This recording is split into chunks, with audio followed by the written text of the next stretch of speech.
మరి కాసేపట్లో బీహార్లో నితీష్ కుమార్ సారథ్యంలో ఎన్డీఏ కొత్త ప్రభుత్వం కొలువు తీరబోతుంది. సీఎంగా నితీష్ కుమార్ 10వసారి ప్రమాణ స్వీకారం చేయబోతున్నారు. నితీష్ కుమార్ తో పాటు మరో 19 మంది మంత్రులుగా ప్రమాణ స్వీకారం చేయనున్నారు. సామ్రాట్ చౌదరి, విజయ్ సిన్హా ఉప ముఖ్యమంత్రులుగా ప్రమాణ స్వీకారం చేయబోతున్నారు.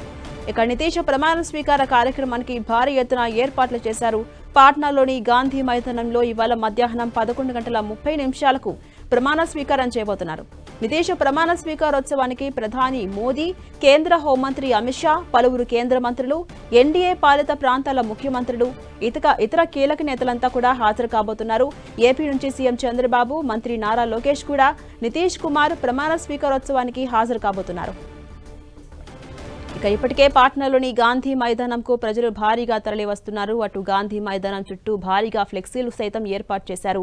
అటు మంత్రివర్గ కూర్పుపై భాగస్వామ్య పక్షాల మధ్య ఓ నిర్ణయానికి వచ్చినట్టుగా తెలుస్తోంది.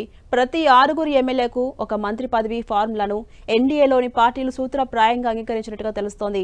ఈ అసెంబ్లీ ఎన్నికల్లో బీజేపీ 89, జేడీయూలకు 85 భారీగా సీట్లు రావడంతో ప్రతి 6 ఎమ్మెల్యేలకు ఓ మంత్రి పదవి కేటాయించాలని నిర్ణయానికి వచ్చినట్టుగా సమాచారం. ఈ ఫార్ములా ప్రకారం బీజేపీకి 15 లేదా 16, జేడీయూకు 14, ఎల్జేపీ పార్టీకి 3, ఆర్ఎల్ఎం, హెచ్ఏఎంలకు ఒక్కొక్కటి చొప్పున మంత్రి పదవులు లభించే అవకాశం ఉంది.